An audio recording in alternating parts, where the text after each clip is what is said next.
Assalamualaikum warahmatullahi wabarakatuh. Saya Nabila Syururi Areni dengan NIM 2400236 akan menyampaikan materi mengenai resum buku Kepemimpinan Kepala Sekolah, Strategi Meningkatkan Etos Kerja Guru Pendidikan Agama Islam.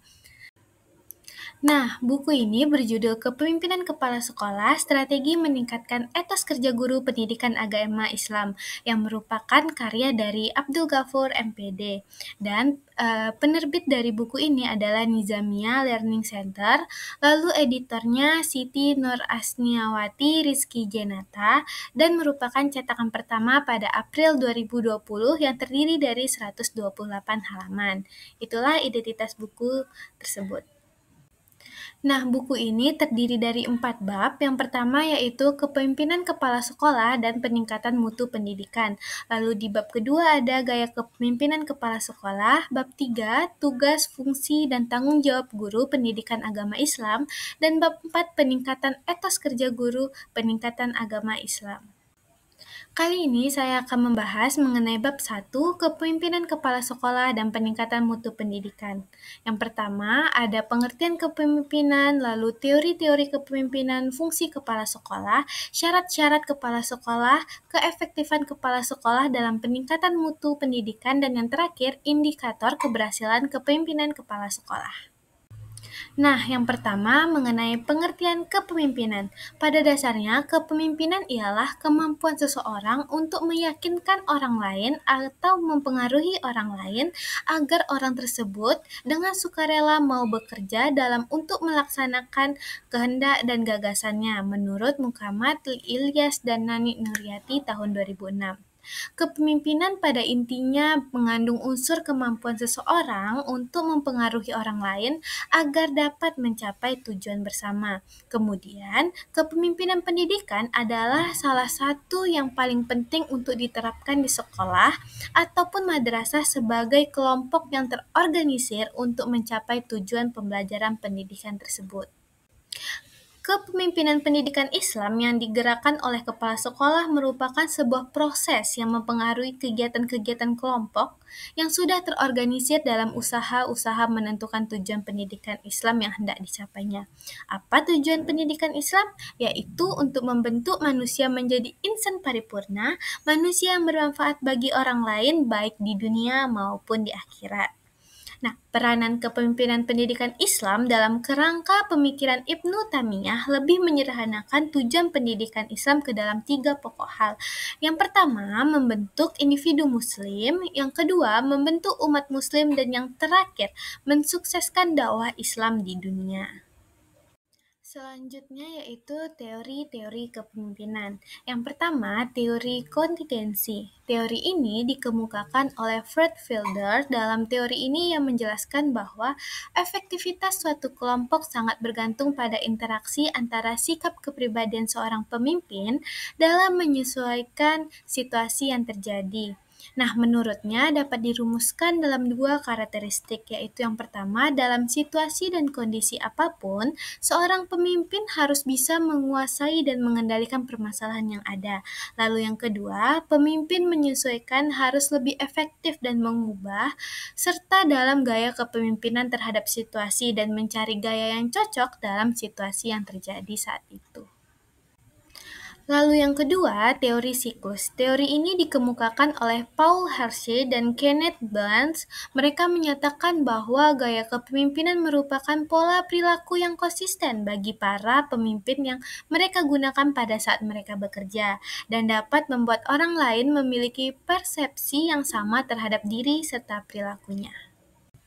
Yang ketiga, teori kepemimpinan. Kepemimpinan dalam pandangan Ki Hajar Dewantara, pemimpin harus memiliki sikap yang santun dan menjadikan dirinya sebagai contoh tauladan bagi pengikutnya. Kemudian, pemimpin harus memiliki kewibawaan dalam bercakap, bertindak, serta mendorong pengikutnya untuk berani dan bertanggung jawab menurut Sudarman Danim tahun 2008. Dan yang terakhir, teori genetik. Dalam teori ini menjelaskan bahwa kepemimpinan dapat diartikan sebagai thirst with the individual leader. Artinya, seorang dapat menjadi pemimpin karena dilahirkan sebagai pemimpin, bukan karena dididik atau dipaksakan menjadi seorang pemimpin. Materi ketiga yaitu mengenai tugas dan tanggung jawab kepala sekolah. Kepala sekolah merupakan ujung tombak bagi keberhasilan dan keberlangsungan lembaga pendidikan. Maka dari itu, kepala sekolah memiliki tanggung jawab yang besar yaitu mengembangkan sumber daya atau SDM terutama dari guru. Nah, dari penjelasan tersebut bisa kita lihat begitu besarnya peranan dan tanggung jawab kepala sekolah dalam proses pencapaian tujuan pendidikan. Sehingga bisa dipastikan bahwa sukses tidaknya organisasi sekolah sebagai besar ditentukan oleh kualitas kepala sekolah itu sendiri. Dengan demikian, seorang kepala sekolah dituntut untuk memiliki ilmu manajemen yang memadai, pengetahuan yang cukup tentang pendidikan secara menyeluruh maupun pengalaman yang cukup. Setelah membahas mengenai tugas kepala sekolah, tentunya kita mempunyai syarat-syarat kepemimpinan kepala sekolah, di mana kepala sekolah seharusnya bisa memenuhi kriteria yang akan disebutkan untuk meningkatkan kualitasnya. Yang pertama, memiliki kecerdasan atau inteligensi yang baik. Karena sebagaimana kita ketahui bahwa kepala sekolahlah sebagai sumber utama dalam menjalankan pendidikan di suatu lembaga. Lalu yang kedua, percaya diri dan membership. Nah, seorang kepala sekolah harus memiliki kepercayaan diri yang kuat sehingga para pegawai seperti guru, tata usaha maupun siswa melihat kepala sekolah sebagai suatu yang sangat dikagumi. Lalu yang ketiga, memiliki keahlian atau keterampilan dalam bidangnya. Diharapkan kepala sekolah memang memiliki kemampuan dan keahlian di dalam bidang pendidikan ataupun manajemen pendidikan, sehingga nantinya proses pembelajaran ataupun proses kegiatan yang terjadi di sekolah dapat berjalan secara lancar dan baik. Lalu yang keempat, cakap bergaul dan ramah tanah. Tentunya di dunia pendidikan, kepala sekolah harus bisa berbaur baik kepada guru, pegawai, maupun siswa, sehingga iklim yang terbentuk di dalam sekolah itu menjadi bagus karena seorang kepala sekolah dapat berbaur dengan seluruh warga sekolahnya. Lalu yang kelima, disiplin. Sebagai pemimpin, tentunya kepala sekolah menjadi contoh bagi para siswa maupun guru. Jika seorang kepala sekolah tidak disiplin, apalagi tidak tepat waktu, besar kemungkinan bahwa para pegawainya dan muridnya mengikuti perilaku yang sama. Maka dari itu disyaratkan bahwa seorang kepala sekolah wajib disiplin dan mempunyai manajemen waktu yang pas. Lalu yang keenam, suka menolong dan memberi petunjuk.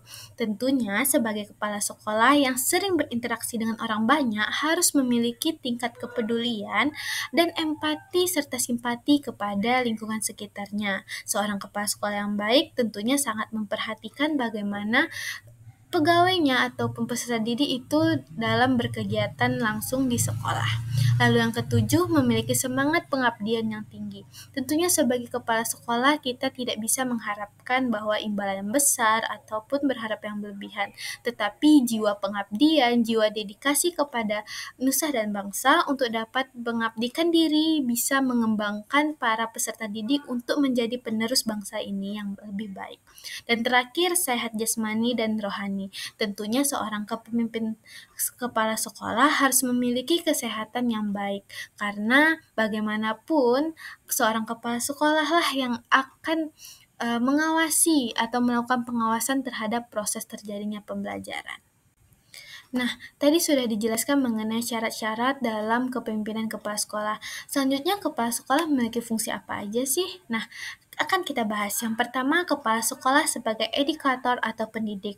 Walaupun kepala sekolah tidak memiliki jam pembelajaran yang tepat, tetapi sebagai seorang kepala sekolah harus bisa dapat mendidik para peserta didik untuk menjadi lebih baik. Karena bagaimanapun seorang kepala sekolah merupakan edukator atau pendidik yang seharusnya bisa dilakukannya dengan baik kepada para siswanya. Lalu yang kedua, kepala sekolah sebagai evaluator. Tentunya kepala sekolah harus bisa mengevaluasi bagaimana kegiatan proses pembelajaran yang terjadi di sekolah tersebut. Tidak hanya dalam melakukan pengawasan, tetapi kepala sekolah harus bisa melakukan atau memberi solusi terbaik dalam pemecahan masalah yang mungkin saja terjadi dan dibahas pada saat evaluasi. Lalu yang ketiga, kepala sekolah sebagai manajer. Tentunya kepala sekolah merupakan tingkat tertinggi atau tingkat teratas di struktur sekolah yang ada, dan ia harus bisa manage atau mengatur para pegawai ataupun bahkan ke peserta didik untuk dapat melakukan proses pembelajaran yang baik dan sesuai. Dan keempat, kepala sekolah sebagai administrator. Yang kelima, kepala sekolah sebagai supervisor atau penilai. Nah, kepala sekolah harus bisa melihat apakah pegawainya atau para guru itu telah melakukan tugasnya dengan baik dan benar. Kepala sekolah harus bisa menilai bagaimana kinerja para bawahannya sehingga nantinya tujuan dari pendidikan itu dapat tercapai. Lalu yang keenam, kepala sekolah sebagai inovator, yaitu tidak hanya dalam mengawasi ataupun menilai, tetapi kepala sekolah ikut menggerakkan, ayo bersama-sama kita bangun ayo bersama-sama kita bangun sekolah ini untuk menjadi lebih baik. Nah, yang ketujuh, kepala sekolah sebagai leader. Tentu, kepala sekolah adalah seorang pemimpin dan kepala sekolah merupakan leader, pemimpin dari sekolah tersebut dan diharapkan kepala sekolah dapat menjalankan fungsinya sebagai leader sebaik mungkin. Karena kalau kepala sekolahnya saja sudah kacau, tentunya proses pembelajaran di dalam sekolah itu menjadi tidak efektif dan tidak sesuai harapan dan akan mengakibatkan tujuan pendidikan tadi tidak tercapai. Lalu yang kedelapan, kepala sekolah sebagai motivator. Nah, selain penggerak, memberikan inovasi ataupun melakukan pengawasan, kepala sekolah harus bisa menjadi motivator bagi para peserta didik maupun gurunya untuk dapat terus bekerja sesuai dengan tugasnya masing-masing. Lalu tugas dan tanggung jawab kepala sekolah. Upaya peningkatan profesionalisme dari kepala sekolah yang merupakan unsur strategis dalam peningkatan mutu pendidikan di suatu lembaga pendidikan. Upaya peningkatan profesionalisme kepala sekolah merupakan proses yang berkaitan dengan keseluruhan organisasi sekolah, serta harus dilakukan secara berkesinambungan dan terkontrol. Profesionalisme kepala sekolah harus secara sinergi dilaksanakan dengan melibatkan pengawas sekolah serta masyarakat sebagai pihak penggunanya. Nah, pembahasan terakhir pada bab 1 ini mengenai indikator keberhasilan kepemimpinan kepala sekolah. Sebenarnya ini berkaitan kembali dengan fungsi kepala sekolah yang telah saya jelaskan tadi. Apakah fungsi-fungsi tersebut dapat dijalankan secara baik oleh seorang kepala sekolah? Karena nantinya indikator keberhasilan tergantung apakah fungsi tersebut dapat berjalan dengan baik atau tidaknya, seperti fungsi edukator, manajer, administrator, supervisor, leader, ataupun inovator. Baiklah, itulah penjelasan saya mengenai bab 1. Lanjut, kita akan bahas bab 2.